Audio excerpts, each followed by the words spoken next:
Hello and welcome to the second quarterfinals of the AMD Premier League Season 2. We are here with Insidious Gaming International, and if you're wondering, wait, what? I thought I was gonna watch Natolic Singapore. You're right, they just dropped their sponsor, like not even 5 minutes ago, I believe. At least they changed all their tags and they went under the name of Insidious Gaming International. They'll be up against Rattlesnakes, and we'll see which one of these two teams will make it on to the semi-finals. It is a single elimination, best out of 3 bracket, and one of these two teams will be moving on. The other one will get left behind and will have to try his luck again in Season 3. For this match, I'm not by myself. I'm joined by Kanaz for my co-caster. Kanaz, welcome back. You have your Good to be back. Yeah, no microphone muted. Awesome. Yeah, no, just I have 2 mute buttons apparently on my laptop. Yeah. They have to be synced. Alright, yeah, good to go. Good to go. A lot go. of disconnects that have come out already this game. Yeah. People from Rattlesnake have been disconnecting and reconnecting like constantly. Let's hope that that's not going to be getting a remake out of there, because that would not be nice. I wouldn't like that. But let's see, I mean, apparently Insidious Gaming International is a League of Legends team? I have no idea. I'm willing to believe that. It is a famous Singapore League of Legends team, Insidious Gaming. Alright, and I think they are hereby not just dropping their sponsor, but also picking up a new one. So perhaps that League of Legends team now picked up a Dota team. I mean, that's certainly believable. There are plenty of teams that have both, or sponsors, I guess, that have both. Like Dignitas comes to mind, Complexity for a long time. Sure. Yeah, it is definitely possible. So into the draft, we've got a IO banned out as well as an OD. We've got the Bat Rider and the Visage getting banned out, leaving for the Alchemist to be a pickup together with the Lifestealer. So Rattlesnake already having their dual core set. We have a Ursa ban, by the way, for Rattlesnakes together with the Templar Assassin. So an Ursa ban, I think I'll say it again. Mostly because Ursa is able to go up against the Lifestealer. He's just a very good hero for that, but maybe because, of course, Rattlesnakes know Insidious Gaming. The reason why Insidious is here, if you would look at the bracket, you would kinda have your favorites already for who makes it to the quarterfinals. It would not be Insidious Gaming. They were actually up against Rising Stars, but Rising Stars got 2-1'd by Insidious Gaming, so that's why we see them here. And they picked up a Weaver and a Shadow Demon and banned out the Keeper of Light and the Silencer. Yeah, some moderately unusual bans thus far. We have Silencer, Ursa, banned out. Not heroes that we really see picked or banned all that often. Ursa is definitely a very powerful hero against like Alchemist, Lifestealer lineup. Both of those heroes aren't really known for their high armor, particularly Alchemist is very, very poor base armor as the game goes on, so he's not particularly resistant to physical damage, and Ursa does great burst physical damage. Yeah. I don't know that Insidious would have gone that route. I guess I haven't seen them play Ursa, but I haven't watched a lot of their games, so maybe they do. We'll never know. We'll never know if they would have picked up the Ursa or not. They pick up the Queen of Pain though, so they have got themselves a solid mid hero in that. We've got a Weaver that could be or offlane or as a core. We've seen that before as well. So far very flexible. We've got Rattlesnake making their draft a little bit less flexible by picking up a Chen. And just having that jungle hero right there. We've seen Chens in aggressive jungles, but I think we can assume that this will be a Chen in the jungle, in their own jungle rather, and maybe therefore Lifestealer or Alchemist mid. Wouldn't be the first time. Yeah, both of those heroes we've seen mid. Alchemist was pretty popular in the mid lane months and months ago, where you kind of just rush Shadowblade and then move around setting up ganks. Lifestealer, he sort of became a little bit more popular once he was getting slowly transitioned away from the primary hard carry role into the off carries. It'll really just come up to what they think is going to get them the best matchup. Neither one of these heroes is going to be really great against Queen of Pain. Maybe Lifestealer is a little bit better. He can rage to block the dagger, but with Storm Spirit pickup, that could be their mid as well.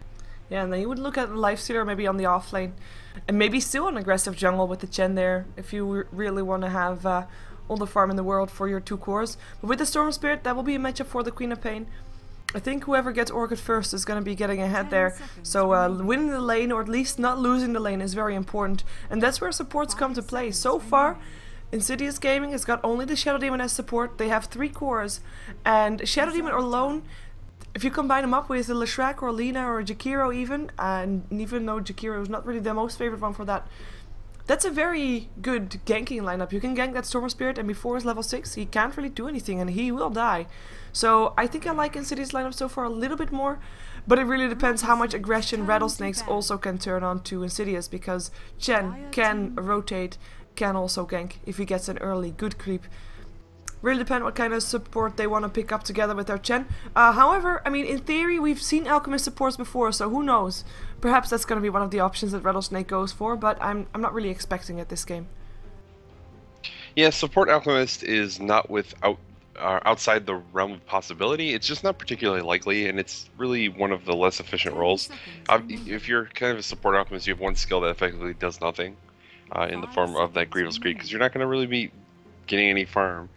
So usually less than ideal. Stun is very powerful though, but you can take advantage of that very easily as a carry, just sort of getting Shadow Blade or something early and using that to set up the stun.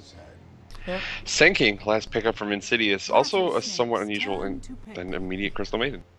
Yeah, they did not want to think about that any longer. Go for the Crystal Maiden, and yeah, very squishy support. I'm actually thinking that's free food for Queen of Pain. That was the first thought, like, yeah, that's gonna be tough, but even worse for Weaver. Weaver's going to like demolish Crystal Maiden. Yeah, and Lifestealer Storm Spirit, I mean, it's very strong with the Storm Spirit bomb and everything, but they're gonna have a tough time protecting that Crystal Maiden from dying. But of course, Crystal Maiden is very strong in the early game in terms of having nukes and disables. Queen of Pain being held in place by the Frostbite, no blink for her, and that's gonna be that might be helping to get the mid game advantage, get the mid lane advantage rather, going for them, as we're just waiting for everybody to pick up their heroes, and then we are gonna jump ourselves into the game. It was a very fast draft, I believe. Ooh, this is not good. Well, yeah, we missed like the beginning of it too because of the open intro. True. Very long open intro. 1 minute and 30-second open intro. Oh well. Let's see. Right, so here come the disconnect reconnects. Yeah, of course this was going on during the draft as well, so hopefully we won't have to need a remake, but we'll see if people can stabilize their connections. Let's see who's playing what though. We are gonna see Ninja Boogie playing the Weaver. It will be Mr. Keo on the Shadow Demon for Insidious Gaming on the Dire side. We have Rave Blue on the Darkseer, Smurf on the Sand King, and Chibix33 on the Queen of Pain. I like their names. Yep. And for the Radiant, we're going to have Rattlesnake. It's going to have Icy on the Lifestealer, low. On the Alchemist, Kabu taking up the Chen, Sagam on the Crystal Maiden, and then Storm Spirit will be handled by Lan M.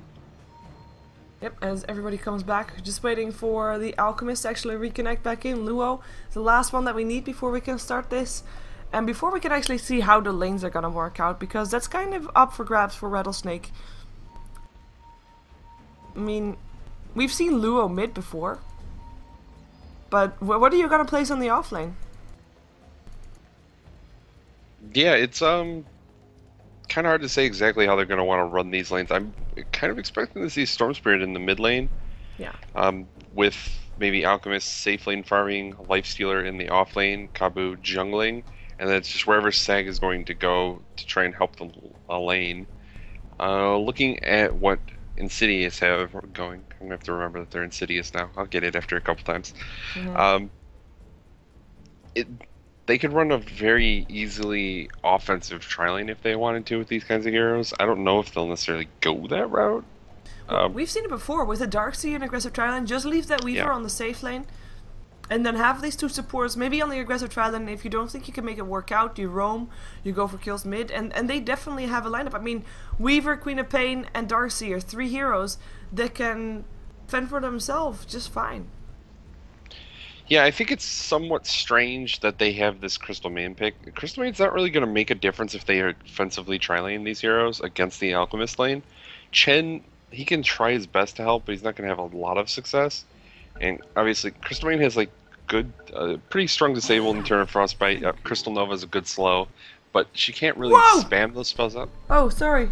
Look at the flaming courier! The courier? Yeah, that thing is quite on fire. Yeah!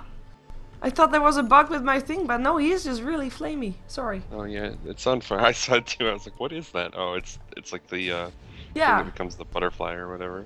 But I've never seen it flaming before. Interesting. Okay, sorry, I interrupted you. Yeah, I don't know what they're gonna do. I think if they run an aggressive tri lane here from Insidious, it's gonna be kind of difficult for Rattlesnake. Yeah, and it wouldn't be too bad to just leave Ninjabuki by himself. Ninjabuki is the one that got sentry wards, so I'm thinking he is gonna go top. What? Oh, I have the wrong one selected. Never mind. He doesn't have sentry wards. It is the Sand King that has all the wards, and he's looking to place them as well. Nice one. Getting himself just an overload to sit there, or static remnant to sit there to get some vision up. So no surprise gank coming up for Insidious Gaming. The question is, are they gonna stick around? It looks like they might be sticking around with the Darkseer. No, with the Weaver. Darkseer on his way top. So Wraith Blue will be on the top lane on the Darkseer. Queen of Pain mid, and aggressive tri-lane with the Weaver here on this bottom lane. You've got the disruption to set things off. Can get the Sand King in range for the Burrow Strike. Weaver with, of course, a lot of harassment as well as the Shikushi damage. That will even be more painful if there's going to be a Soul Catcher on there. And that should be a very good lane to try and at least delay the farm of Luo. And kill off Crystal Main. Yes, certainly they should be able to delay Alchemist's farm with this kind of lane. I'm somewhat surprised that they went with Weaver over Darkseer. Darkseer obviously very hungry for levels, but I think Weaver probably could have gotten very good farm just up in the top lane against solo Nags. Whereas he's probably going to struggle a little bit just because he's up against heroes in this lane. It could work out though that Insidious are just able to completely dominate this lane down here. If they get an early kill on Crystal Maiden, she's not going to be able to stay in this lane at all, and at that point Weaver will get very good farm down here as well. Yeah, I'm actually thinking also on the top lane is of course the Lifestealer up against the Darkseer. He shouldn't die just yet, but I feel like he should be needing maybe some more regen to be able to do this. Oh my god, Ninjabuki, what did you do towers for? Why did he take so much tower damage? He got frozen in the tower. He says he has 2k ping. I think that's one of those 2k pings with a wink. Well, we can check. Oh, he has 1,000 for me. That's really high. That's really sad. So yeah, he like ran into the tower to get a last hit with Shikuchi and got frozen. And then he got a stun, and then Luo took first blood, and all of a sudden you've got an aggressive tri lane that has a carry that already died once. Yeah, that's super awkward. Oh, they're just gonna go for the next one. Burrow Strike is only so short range. Nice disruption. And he is able to get himself out, but only barely. Oh my god, this could be disastrous for Insidious Gaming. Yeah, I don't know why Luo didn't start channeling that unstable concoction, or charging rather. I think he could have just easily gotten the kill. It does have very good range on the throw. And it would have been pretty easy to hit the sinking, but he waited. Regardless, they're way ahead after getting that first blood, and they had to use a lot of regen. Smurf has no salve anymore. Ninjabuki obviously died. He didn't really use any regen, but he's going to have trouble from the harass coming out from this satyr now. Yeah, this gen is sacrificing a bit of his jungle farm for that, but he can just go stacking and have still a good time later on. Though he can't really stack that much because there are some wards in his jungle that he can't really counter because they don't have sentry wards. They already used their sentry wards actually. But yeah, I mean, this is already such a tough lane. I mean, they're still level 1 on the support. In the meantime, Luo is level 3, and that means a level 2 unstable concoction, and if that's not painful enough, I mean, that satire is gonna make sure that it's extra painful. He can, of course, he can spam that 6 times before he is out of mana, which he now is, by the way, so I think that's kind of a blessing there for Insidious Gaming. Yeah, but Nacho's just going to go and use it to farm, and when something else spawns, he'll be able to take that, though obviously the one large camp is blocked at the moment. The other one has a centaur, which is not quite as good for harassing early. It's kind of difficult to land that stun at the beginning. I don't know. Things could just go back the way of Insidious down in this bottom lane now. Even though Luo did get that first blood, he doesn't really necessarily dominate this lane now. It is important to note that he does get an advantage, though. He's getting gold that he otherwise wasn't going to be able to do, because he's not going to be able to last it very well. That's true. 5 last hits so far for Luo, while the Weaver Ninja Bookie sitting on 10-1. And yeah, it could go their way again for sure. Especially if they find a Crystal Main that they can kill, but Crystal Main makes it out alive. Of course, disruption is going to be the most important thing there to set things up. And I mean, the combination is still there with the harassment. They just have to be wary that it's not going to be that easy anymore to take down Luo, because he's level 4 and, you know, he is quite tanky on his own. And he's going to be even more tanky right now. And they're going to have to stand in the acid spray. They're going to have the unstable concoction that they have to worry about. So it's not that easy anymore. We have got Chibix in the meantime. 17-6 in the middle lane. Lanham sitting on 15-3. So fairly even lane. Slightly in favor of the Queen of Pain. And I mean, in terms of levels, it is definitely in favor of Chibix. But then again, there are some creeps still coming in for Lanham to get him some extra experience. Might give him level 5 as well. Yeah, it's real close, which is pretty much what you would expect. Queen of Pain getting a little bit of advantage is just because Storm Spirit struggles a little bit more pre-level 6. Chibix needs to be somewhat careful. At least he can get hit by the Remnant, but if the next one hits, yeah. There's a stun, goes on the Weaver again. They don't see him though. The Centaur stun is still going to be there, and he's visible again. That's a Nova, that's a kill. Chen with the last hit. They go for Smurf. Body they blocks. will be able to get him as well. That's a double kill for Kabu. And I mean, that's all in the level 2 acid spray. 4 armor reduction, and the Weaver is already squishy as it is. And you know, just with the Centaur stun, they didn't see him, but they knew where he was, and just stunning long enough for him to be visible again. Really nice play. Yeah, and in the meantime, Queen of Pain was able to kill Lanham in the middle lane. They were going for Rune. It was very close, but Lanham missed with one of his remnants. Queen of Pain was able to just get out of range of it. And that was the difference in damage, so...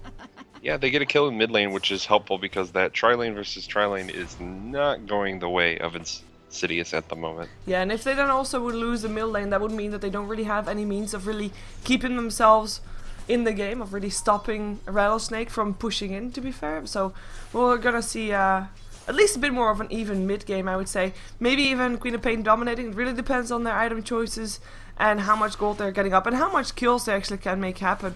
I mean, what if Chibix rotates bottom and just tries to go for a kill on the Crystal Main? I don't think it's going to be that hard to do.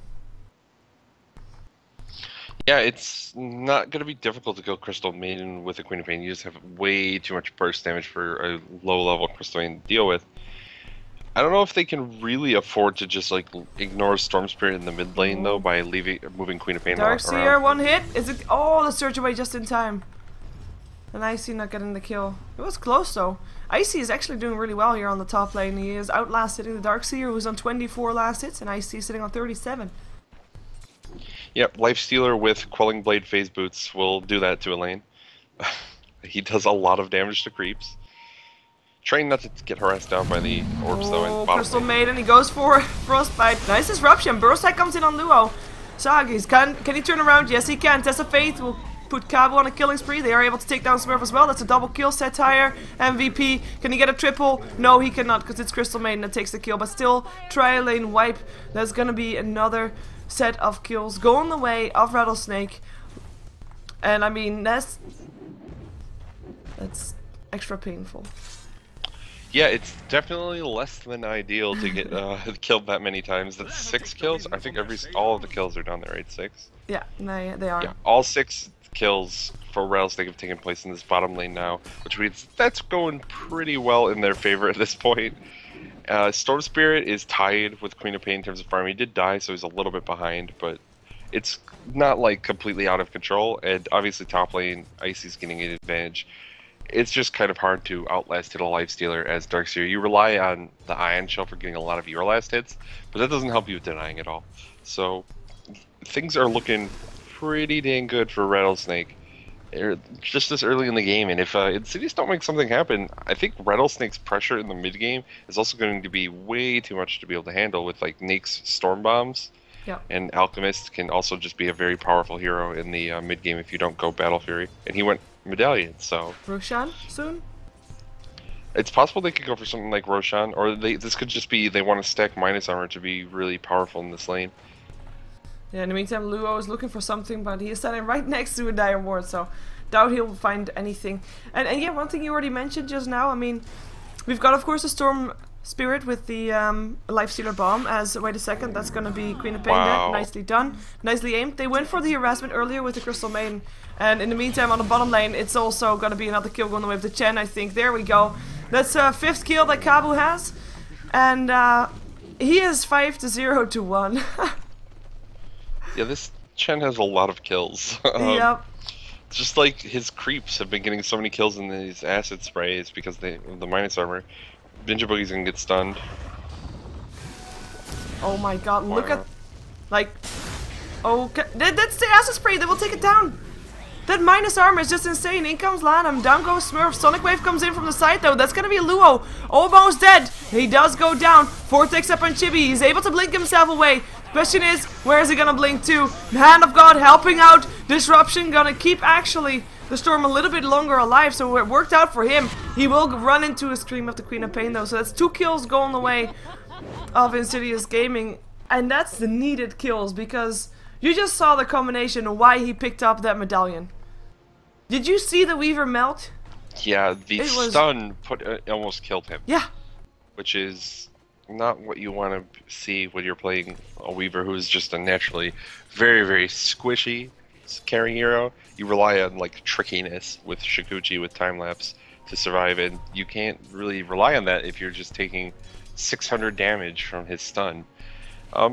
Yeah, so Ninja Boogie is struggling a lot, and they don't really have another good carry to fall back on. Queen of Pain obviously is okay. It's sort of a semi-carry, but not going to be reliable as like the carry of the game. Darkseer, he's a great hero to have on your team. But when your team is losing every lane, Darkseer is not the kind of hero who really like turns it around. He can suddenly take all the weight on his shoulders. He can just like assist very, very well. I don't know what they're going to be able to do here. They're going to have to make something happen, find farm somewhere. And the worst part is if they do, Luo's going to get a lot of farm. Obviously, the Lifestealer's already gotten a ton of farm. It's troublesome. Yeah, just like the Lifestealer can pair up with the Storm Spirit, kinda as Darkseer needs to pair up with the Queen of Pain. And that combination is a little less potent than the combination Lifestealer Storm Spirit. But you do have a vacuum into a Sonic Wave. Like, that's your thing. And that's the thing that they are going to try to have to make work for them, as Luo is able to take down the Sand King top. Icy helping out, actually. And Luo TP's back bottom. I mean, this is an Alchemist who decided, you know what? It's time to roam and farm kills instead of creeps from heroes. I mean, he's only got 20 last hits. His net worth is nothing really special to write home about. And it's the Lifestealer that's highest on net worth. Oh, Mr. Kyo. Jeez. Yeah, no, well, say that again. That's just, you know, you first use the stun, then he puts on the armlet, or sorry, the medallion, then he lays down the acid spray, and only then does the stun actually hit. And you saw, of course, Mr. Q trying to go for, oh, that's him again. Smurf is going to be next target. Frostbite in the meantime up on the Weaver. Nice freezing field. Not able to kill off anybody though, and actually the Hand of God is trying to help out because in comes Queen of Pain with a Sonic Wave up on Kabu, and she's actually getting chased down right now. She's invisible, pops an Invis rune, looking for Kabu, gets a kill on that as well, but gets a stun in return. Luo taking a ton of damage, finally going down. Double kill going the way of the Darkseer, and it is Insidious Gaming that kills off 3 people and finally make Rattlesnake pay for being so aggressive and diving towers.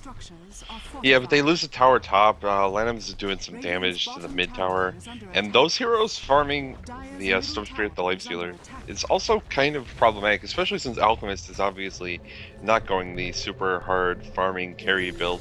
They've kind of left Lifestealer to be that, I think, and Luo has been going for a little bit more of an aggressive build. He's picked up Phase Boots, Medallion. He hasn't put any points in Grievel's Greed. It's going to be a lot of aggression, and they can rotate around. They can set up these kills on very much needed kills. Don't get me wrong, on Crystal Maiden, Chen, and Alchemist. But they haven't done anything to Lifestealer yet, and I think that's going to become pretty scary for them in the near future. Well, Icy has his armlet about ready, so that will be nice for him. In the meantime, Ninja Boogie finally got himself his time lapse, so that's gonna help him out. He's level 7, actually got to almost level 8 from that fight. And that's gonna be Shadow Demon going down very fast. Lanham able to ball lighting himself away. No Sonic Waves to send him home, but we'll get sent home by the Chen. That was, by the way, that was another combination. I mean, I saw, like I look at the HP bars at the top lane, right? At the top of bar. And I just saw Shadow Demons, like, went from full HP to like about 100 and then got one more hit and died. In the meantime, bottom lane, Crystal Maiden in some trouble, getting chased down. In comes the help though, in comes the cavalry. Open wounds up on the Darkseer, Frostbite there as well. Ninja Boogie looking to chase down Sagam. And he really wants his kill, should be able to as well. That's at least going to be something that they get. They do lose the Darkseer. Burrow Strike up on Lanham. Scream comes in as well from the Queen of Pain. The Courier goes down as well. Nice pickup. Queen of Pain will happily die for that one. Mr. Keo, what are you doing here? You can't stand here, and he'll go down. Nice disruption, but it doesn't matter. We'll die. Smurf running for his life. Luo chasing him down. Burrow Strike into the forest. And that's going to be keeping him safe. But he can't really do anything. He can't TP out. His tower will go down, and the Acid Spray will be there as well in 5 seconds. They know that he's still there. Exactly where he is. Yeah, Acid Spray. There you go. Good luck. He's going to have mana to Burrow Strike momentarily. Where's he gonna Burrow Strike to? He's only got level. Oh, he's got level 3 Burrow Strike. He can Burrow Strike again. And it's actually safe. Yeah, he got away with 50 HP and he has no mana and no TP scroll. And even if he had a TP scroll, he doesn't have mana to TP. Yeah, it's not like he's alive, but this might be worse than dying. At least if he died, I think he'd get back to base faster. He doesn't even, well, he didn't even buy a TP scroll yet. He's just gonna wait for his mana pool to come back on. Does someone have mana boots to help him out? No? I mean, that's gonna be a long time. Oh, Queen of Pain Blitz to get a bottle. Well, that's nice. That's true friendship right there. Oh. Why would he go that way? Why did he do this? He could have gone here. He could have gone out! I know! He just wants to use all the bottle charges. In the meantime, their tier 1 tower drops because Rattlesnake has not sat still in the jungle, and they just continue going and they infest into the storm. They smoke up and they're gonna look for kills. And they should be able to find Mr. Keo. I don't think they want to find Mr. Keo. I think they want to find others. But Mr. Keo is the one that they will find. Still in smoke. They know that nobody has been around just yet. Now they're going. Regen rune almost running out. Hello, Darkseer. No, not going for it. Not going for it. Maybe they can find Ninja Boogie instead. Here comes the Weave Storm. Swarm. The Weave Storm. No, the Swarm. The Crypt Swarm. Yeah. That's gonna be still the Darkseer dead. And the Chen creeps get the kill. Kill steal. This Chen is a master of getting kills. I know. 7 and 1. Oh, they go for the Storm next, or for the Sand King, but he Burrow Strikes to the low ground. Yeah, but like, even if they don't get these kills, Insidious are being forced back off of the tower, and they're just going to take a tier 2 now. And that's perfectly fine for Rattlesnake. They got the kill on Darkseer, which they should not have gotten. There was really no reason for Darkseer to walk up that hill. He knew they were up there, and he just got killed for it immediately. It's... I don't know, Insidious just... It feels like they aren't going to be able to really get any headway into making things happen in this particular game. The Courier's finally going to respawn for the Radiant. I didn't even see when it went down. Yeah, it went down in by the Queen of Pain on the bottom lane earlier, but Queen of Pain still died for it, so not that big of a loss. Of course it does. Did add some gold to Insidious Gaming, some of their gold that they can use for their core items, because they're not getting towers anytime soon. We still have Chibbits building towards Orchid. Have you looked at the gold chart? Yeah, I have. Yeah. I mean, sure, it's some gold for them, I guess. Compared to the mountain that Rattlesnake has. Can you see where the Courier went down? Oh, wait a second. No. Luo is in a lot of trouble on the top lane. He is gonna go down. Epicenter being used for that as well. In comes Icy. And Disruption will keep him safe. Keep the Sand King safe, rather. And Icy not able to do anything to save his teammate. He's actually got a Sanj. We'll be going for a Sanj and Yash. I mean, there's a Weaver on the other side. There's no surprise that you then want to go for a bit of a race car build. Because he had free farm, he still went to finish up his armlet. So drums might be soon as well after the Sanj and Yash. Just to get as much movement speed as he can. So that Weaver is not going to be an issue for him to chase him down. But can you see the gold graph where the Courier actually went down? Yeah, I think it's this little dip, very, very minor. It like almost goes even for a second, and then goes back up. I don't know. There's one where Where Queen of Pain gets killed. But she also dies. Yeah. Can't find it. Okay. Well, doesn't matter. At least they were able to take down Luo.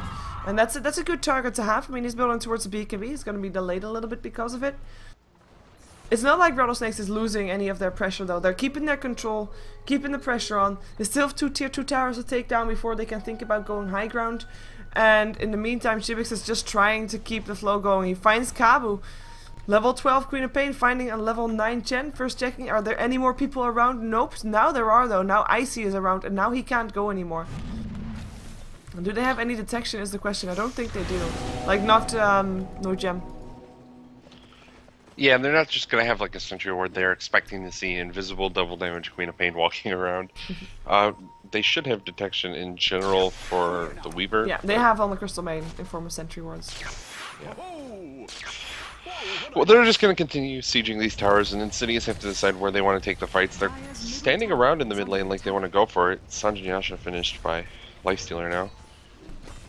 I think, by the way, that Queen of Pain is going to have her Orchid before the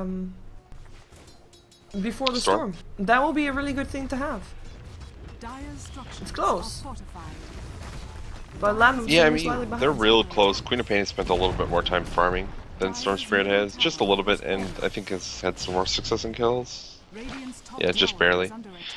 So it'll be pretty evenly timed, which is actually very good for Insidious because they are so far behind. Just going even with something like that is pretty okay. Mid lane was their like even lane. The other two didn't work out so well. So let's see if Storm can get something done. He is holding Icy right now, and looks to be wanting to drop him on someone's head. The question is where. And look at the positioning of everybody of Insidious Gaming. So incredibly safe, apart from that one Queen of Pain. But Queen of Pain is just hard to take down. She has got her Orchid ready right now, so it's on the way. Infest out. It is Ninja Boogie that they find and kill off as well. Crystal Maiden with Nova to get the last hit. Icy, he's been in a lot of those kind of kills. He has actually not got any kills for himself. He only got 6 assists. 006, mark of a true carry. Yeah, he's doing fine though, and he's got a lot of farm, which is also pretty important for him. We also see Luo has a point in Greedle's green now, and it looks like that's all he's putting in. Yeah, for now. He hasn't. Oh, there it goes. He was sitting on a skill point, and I was like, I wonder what he's doing with it. If he's going to go stats or if he's going to go green. He picks up the second point in green now. So we'll probably max it out. He's got his BKB done, which makes him very, very difficult to kill for Insidious. They just don't have physical damage right now. Weaver is kind of their idea to have physical damage, but obviously Ninja Boogie had a terrible start to this game. Yeah, Queen of Pain thinking maybe about going in. But she's gonna get initiated first. Here comes a stun. And, of course, in the minus armor, standing there, she'll die very fast. No Orchid usage for her. Ninja Boogie will be forced to almost time-lapse himself into safety, but still wants to do some damage up on Kabu. Where's the time-lapse? There it is. Back into safety with him. Disruption was there on Icy. There goes a nice stun up on 2 on Stable Concoction. Smurf will be keeping himself alive. Nice double burrow strike. Will try to run. But I don't think it's gonna happen because he rocks right into everybody who tries to stop everybody from escaping. Mr. Keo will also be going down. Tower still does quite some damage on the Crystal Maiden, but that's a team wipe. And that's, again, I mean, Queen of Pain, it's really nice that she got an Orchid, but she can't really use it if she goes down like that. And she knows it too, so we're gonna see game number 2 between Rattlesnake and Insidious Gaming. See if they can force out a third game, but so far, Rattlesnake's looking very strong, and they take the first game. Yeah, Rattlesnake definitely looked real good this game. When you come out that far ahead in your tri-lane versus tri-lane, especially when yours has a jungler, it's real good for your team. You have a support who's going to get more farm regardless, just because he has the ability to jungle. And you're getting more experience because you're running 2 heroes in lane against the 3. So you can't really afford to lose that lane that badly, and maybe it was just a little bad luck with Ninja Boogie getting the bit of lag spike when he got like kind of caught in the tower early at the beginning of the game. But you know, you have to be prepared for that. He didn't have to make that play where he ran that far forward to last hit with Shikuchi anyways. Yeah, I mean, he shouldn't have been under her tower range when there is a Crystal Main with a Frostbite. It's that simple. We're gonna see another game, of course. Game number 2 coming up. We are in the quarterfinals of the AMD Premier League, and we will be right back with more Dota 2.